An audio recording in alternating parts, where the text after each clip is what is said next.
انسانوں کی عزت کو اللہ تعالیٰ نے محفوظ کیا ہے، نبی صلی اللہ علیہ وسلم نے محفوظ کیا اور کر کے دکھایا۔ اللہ تعالیٰ نے ریمائنڈ کرایا انسان کو کہ میں نے تمہیں کتنی عزت دی ہے، تاکہ سب سے پہلے تو اس کو احساس ہو کہ ہو آئی ایم۔ نبی صلی اللہ علیہ وسلم نے فرمایا کہ لوگوں تمہارا رب ایک ہے اور تم سب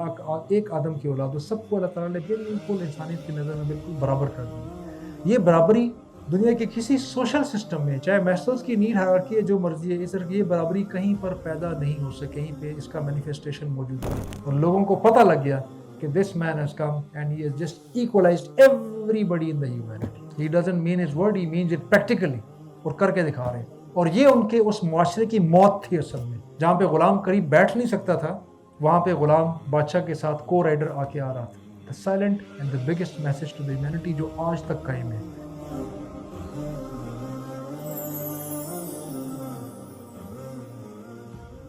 جو فورتھ لیول ہے سیلف اسٹیم کا لیول، انسانوں کی عزت کو اللہ تعالیٰ نے محفوظ کیا ہے، نبی صلی اللہ علیہ وسلم نے محفوظ کیا اور کر کے دکھایا۔ اللہ تعالیٰ نے ریمائنڈ کرایا انسان کو کہ میں نے تمہیں کتنی عزت دی ہے، تاکہ سب سے پہلے تو اس کو احساس ہو کہ ہو آئی ایم،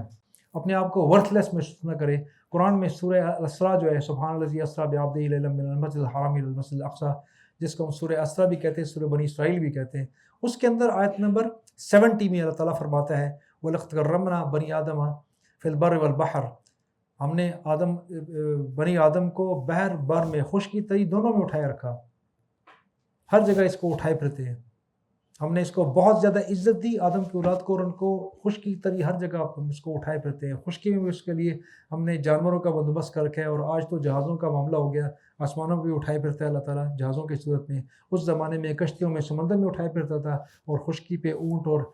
ہاتھی اور گھوڑے کی پیٹھ کے اوپر انسانوں کو اٹھائے پھرتا تھا۔ یہ اللہ تعالیٰ کا انسان کے اوپر کرم تھا کہ وہ ان تمام جانوروں میں، آپ کسی اور جانور کو نہیں دیکھتے کہ ایک جانور دوسرے جانور کو اپنی سواری کے طور پہ استعمال کرے۔ It's not anywhere in the world. Only the human being is the one who uses one other animal, the same Allah's creation، جس کو یہ انسان سواری کے طور پہ استعمال کرتا ہے۔ کرم کہتے ہیں ہم عزت دینا، تکریم دینا، مہمانداری کو تکریم کہا جاتا ہے۔ اللہ تعالیٰ نے ہر انسان کو عزت دی ہے، اللہ نے گاڑی بنا دی ہے، اس کے لیے سواری بنا دی ہے، اس کے اوپر بیٹھ کے گھومتا پھرتا ہے۔ اور اللہ تعالیٰ نے مسند احمد کی حدیث سے فرمایا، نبی صلی اللہ علیہ وسلم نے فرمایا کہ لوگوں تمہارا رب ایک ہے اور تم سب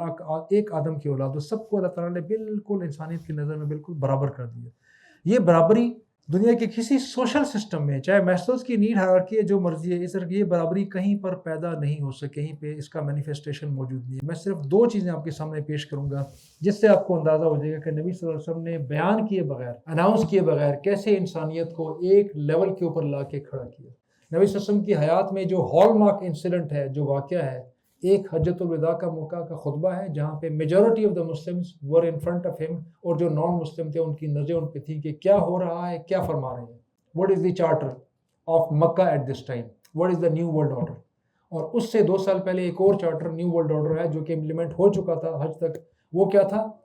فتح مکہ۔ فتح مکہ پہ نبی صلی اللہ علیہ وسلم کے جو فرامین ہیں، وہ مکہ کے لیے، عرب کے لیے اس زمانے میں، اور اس کے بعد تمام انسانیت کے لیے ایک new charter, new world order کی حیثیت رکھتے تھے۔ آج بھی ان کی حیثیت ویسی مسلم ہے، because that is part of the Islamic social system, Islam کے سماجی نظام کا حصہ ہے۔ اور اس موقع پر جو امپورٹنٹ موقع تھا، اس موقع پر نبی صلی اللہ علیہ وسلم نے امپورٹنٹ ترین عمل کر کے دکھایا، صرف بول کے نہیں دکھایا بلکہ کر کے دکھایا۔ پہلے میں فتح مکہ کا واقعہ آپ کے سامنے پیش کرتا ہوں، وہاں سے نبی صلی اللہ علیہ وسلم نے کیسے مکہ میں داخل ہوتے ہوئے لوگوں کو بتایا کہ what is the new Arabia now, آج سے نیا ورلڈ آرڈر کیا ہے اور نیا سوشل سسٹم کیا ہے، and what is Islam actually. کیا یہ تمہارے بتوں کو صرف توڑنے کے لیے آیا تھا، یا اس کا کچھ اور مقصد بھی اس کے علاوہ، اس کے اوپر تھا، جس کے ایک کڑی بتوں کو توڑنا تھا۔ نبی صلی اللہ علیہ وسلم مکہ میں داخل ہو رہے ہیں، اس زمانے میں جیسے آج ہوتا ہے، somebody is coming in his BMW in Mercedes, who is sitting with him؟ ایک ہجوم اکٹھا ہو رہا ہے، کسی بڑی سمٹ میں اکٹھا ہو رہا ہے، تو 2 persons are coming together, the chief guest is coming together, somebody sitting with him۔ ابھی 200 ہیڈ آف دا اسٹیٹ آ رہے ہیں، لیکن ایک جو ہوسٹ ہے اس کے ساتھ ایک آدمی سے اس کی گاڑی کے اندر بیٹھا، تو وی ٹیک him نیچرلی اینڈ کریکٹلی کہ he was the closest one، اس لیے یہ ساتھ بٹھایا ہوا ہے، گاڑی میں ساتھ بٹھایا اور ادھر بھی جا کے سیٹ پہ ساتھ بٹھا دیا تھا۔ نبی صلی اللہ علیہ وسلم نے یہ دونوں ایکشنز کر کے دکھائے۔ فتح مکہ پر جب وہ اپنی اونٹنی کے اوپر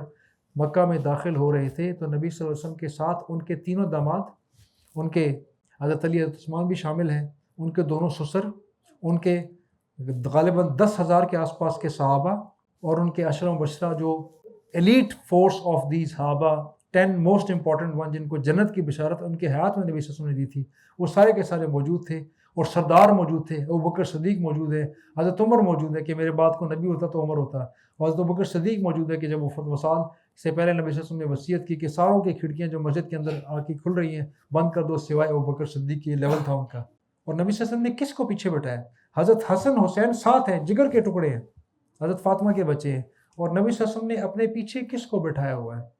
نبی صلی اللہ علیہ وسلم کے آزاد کردہ غلام جن پہ غلامی کی تہمت لگی ہوئی تھی، زید بن حارث اور ان کی زوجہ جو کہ افریقن سلیو تھے، نبی صلی اللہ علیہ وسلم کی والدہ کی باندی تھی، کون؟ ام ایمن۔ ام ایمن کے شوہر زید بن حارث، عمر میں ان سے کافی چھوٹے تھے زید بن حارث، ام ایمن کم از کم 20 سال ان سے بڑی تھی۔ ان دونوں کی شادی میں جو ان کی اولاد واحد ہوئی، غالباً ایک کی تذکرہ ہے، Usama bin Zaid, and he was hardly 15 years old, 15 سال کا بچہ نبی صلی اللہ علیہ وسلم کے پیچھے بیٹھا ہوا ہے۔ ایک افریقی باندی کا بیٹا، he was negro in the breed, ماں کی وجہ سے he was little blackish in the colour, negro بال تھے ان کے والد، اور باپ کے اوپر تہمت لگی تھی because he was sold, although he was from a elite family لیکن he was abducted and he was sold، وہ نارتھ کے قبیلے کے تھے زید بن حارث، اور نبی صلی اللہ علیہ وسلم کے خاندان میں خدیجہ کے پاس آئے، انہوں نے شادی کے موقع پہ نبی صلی اللہ علیہ وسلم کو تحفے میں دیا، انہوں نے آزاد کر دی، منہ بولا بیٹا بنا دیا، اور بعد میں سورہ ان کی جو آیات نازل ہوئی سورہ احزاب میں اس کے مطابق وہ آزاد ہوئے ان سو مینی تھنگس۔ لیکن جو لب لباب تھا کیا تھا؟ نبی صلی اللہ علیہ وسلم نے فتح مکہ کے موقع پر انسانیت کو بتا دیا کہ I am the king and he is with me, sitting behind me, he is like me in the status, نبوت میں تو قریب نہیں ہے لیکن ہیومن اسٹیٹس میں ہی از پیرلل ٹو می، اور یہ جو آس پاس میرے 10,000 کا مجرمہ چل رہا ہے ان میں سے he is more dear to me, he is sitting behind me. عرب میں غلام سر نہیں ڈھانپ سکتا، غلام باندی کو پردہ کرنے کی اجازت نہیں تھی، اس کا لباس الگ ہوتا تھا، غلام مرد ہے تو وہ سر ڈھانپ بھی نہیں سکتا، he'll be arrested, he'll be punished if he covers his head۔ اور نبی صلی اللہ علیہ وسلم نے غلام کو پیچھے بٹھایا، غلام کے بیٹے کو پیچھے بٹھایا، باندی کے بیٹے کو پیچھے بٹھا دیا، اور لوگوں کو پتہ لگ گیا کہ this man has come and he has just equalized everybody in the humanity. He doesn't mean his word, he means it practically، اور کر کے دکھا رہے ہیں۔ اور یہ ان کے اس معاشرے کی موت تھی اصل میں، جہاں پہ غلام قریب بیٹھ نہیں سکتا تھا وہاں پہ غلام بادشاہ کے ساتھ کو رائڈر آ کے آ رہا تھا۔ The silent and the biggest message to the humanity جو آج تک قائم ہے، کیونکہ عربوں کے اندر نسلی تفاخر بہت زیادہ ہے اور آج بھی موجود ہے، ہم سب کو پتہ ہے اس چیز کا، اور نبی صلی اللہ علیہ وسلم نے اس کا کلام کما کرنے کے لیے پریکٹیکلی مینیفیسٹ کر کے دکھایا۔ فتح مکہ اپنے وصال سے تقریباً 2 سال پہلے، اور پھر ہال مارک جو ادر انسیڈنٹ اس فتح مکہ کے موقع کا ہے وہ کیا ہے؟ نبی صلی اللہ علیہ وسلم خانہ کعبہ کے اندر داخل ہوئے جہاں کا طواف کرنے کی ان کو اجازت تک نہیں تھی، جب سے یہ ان کے مشرکین کے ساتھ ان کی ٹسل سٹارٹ ہوئی تھی۔ خانہ کعبہ کی چابی منگوائی عثمان بن طلحہ، وہ لے کے آئے، اور چابی ان کے ہاتھ میں، خانہ کعبہ کو لاک لگا ہوا ہے، چابی کھولی گئی اور لوگ ایک دوسرے کی طرف دیکھ رہے ہیں، اور دل میں خواہش سب نے رکھی ہوئی ہے کہ ہو از دا مین ہو ول گو ود دا پروفٹ صلی اللہ علیہ وسلم ان سائڈ ناؤ۔ حضرت علی بھی ساتھ کھڑے، عباس کھڑے، نبی صلی اللہ علیہ وسلم کے چچا، ویری ایلیٹ اسٹیٹس تھا اس کا، بہت ایلیٹ اسٹیٹس تھا، نبی صلی اللہ علیہ وسلم کے چچا تھے، حضرت ابوبکر صدیق، حضرت عمر، حضرت علی، حضرت عثمان، عشرہ مبشرہ 10 کے 10، اور سردار ایلیٹ جو مکہ کے، مدینہ کے سردار ہیں، مکہ کے سردار ہیں، سارے ساتھ کھڑے ہیں، اور نبی صلی اللہ علیہ وسلم نے حضرت بلال کا ہاتھ پکڑا اینڈ ہی انٹرڈ خانہ کعبہ اینڈ ہی کلوزڈ دی ڈور، اندر گئے، دروازہ بند کر دیا۔ Every is standing outside and he is not allowed to enter. اندر کون گیا ہے؟ ایک حبشی غلام اندر گیا نبی صلی اللہ علیہ وسلم کے ساتھ۔ یہ وہ میسج تھے جو نبی صلی اللہ علیہ وسلم نے فتح مکہ کے موقع پر دیے، ایک اسامہ بن زید کی صورت میں، ایک حبشی خادمہ کا بیٹا، ایک غلام کا بیٹا جو بعد میں آزاد ہوا، اس سٹیٹس میں اس نوجوان لڑکے 14-15 سال کے لڑکے اسامہ بن زید کو اپنا کو رائڈر بنایا، اینڈ نمبر 2 فتح مکہ کے موقع پر خانہ کعبہ کے اندر جاتے ہوئے کس کو ساتھ لے کے گئے؟ بلال حبشی کو، جس کو مار کے ادا کر دیا تھا اس مشرک خادم، اس بادشاہ نے، مالک نے، امیہ نے، جو کہ ڈھیر ہو گیا جا کے اس بدر کے پہلے مارکے میں۔ یہ وہ ایکویلٹی کا لیسن تھا جو کہ قرآن کا کرکس ہے، جو نبی صلی اللہ علیہ وسلم کی تمام تعلیمات کا کرکس ہے، اس کا خلاصہ ہے، اس کی سمری ہے، اور آج تک اتنا ہی امپورٹنٹ ہے۔ اور اس کا ایک چھوٹا سا ذرہ میں آپ کو ایک اور بتاتا ہوں، اس ساری تعلیم کا جو قرآن کی بیسک تعلیم ہے، کیونکہ انبیاء کی ساری فوج سورہ حدیث کی آیت نمبر 25 کے مطابق لقد انزلنا رسلنا بالبینات وانزلنا معهم الکتاب والمیزان لیقوم الناس بالقسط، ہم نے سارے کے سارے رسولوں کو اس لیے بھیجا ہے تاکہ لیقوم الناس بالقسط، تاکہ لوگ انصاف کے لیے کھڑے ہو جائیں، انصاف پہ قائم ہو جائیں۔ یہ تھا انصاف، ہیومینٹی از ایکول، تم سب آدم کی اولاد ہو، سارے کے سارے برابر ہو، and this is what I have done, be very sure, کسی کو شک نہ رہے۔ یہ وہ پریکٹیکل لیسن تھا جو نبی صلی اللہ علیہ وسلم نے کر کے دکھایا، اور جن کو اس سے بھی سمجھ نہیں آئی ان کے لیے نبی صلی اللہ علیہ وسلم نے اپنا فرمان عظیم پیش کر دیا، اور لوگوں نے حضرت علی کرم اللہ وجہہ کے زبان مبارک سے سنا۔ انہوں نے فرمایا، غالباً ترمذی شریف میں یہ حدیث شامل ہے، اور وہ کیا ہے؟ جو شخص کسی مسلمان کو اس کے حسب نسب کی وجہ سے، کہ اس کے ماں باپ کون تھے، اس حسب نسب کی وجہ سے، اس کے شجرہ، اس کی لینیج کی وجہ سے حقیر سمجھتا ہے کہ میں سپیریئر ہوں اور یہ انفیریئر ہے، میں اب برتر ہوں اور یہ ابتر ہے، میرے سے حقیر ہے، چھوٹا ہے، صرف سمجھتا ہے، کچھ نہیں کہا اس نے، اپنے دل میں سمجھتا ہے کہ میں سپیریئر ہوں اور یہ انفیریئر ہے۔ اللہ تعالیٰ کے نبی صلی اللہ علیہ وسلم کا فرمان ہے کہ ایسا سوچنے والا شخص،